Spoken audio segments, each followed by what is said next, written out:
នេះជាស្អីហ្នឹងគ្មានអ្វីទេជាកញ្ចប់ថ្នាំឈឺក្បាលថ្ងៃនោះបងឈឺក្បាលតិចក៏ទិញថ្នាំឈឺក្បាលញ៉ាំទៅបងឈឺក្បាលហើយមានពិនិត្យដែរទេអស់អីហើយពេលនេះការងារក្រុមហ៊ុនធ្វើរួចហើយគឺឡើងឈឺក្បាលបងសម្លាញ់កុំខំប្រឹងធ្វើការយ៉ាងនេះអី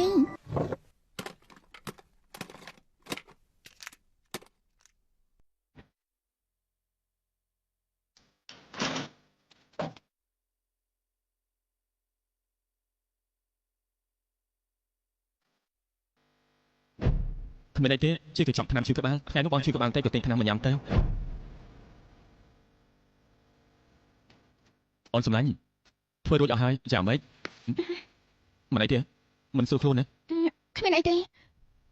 ខ្ញុំចង់មើលថានៅមានខោអាវត្រូវបងទៀតដែរទេអញ្ចឹងបានបងទៅងូតទឹកហើយ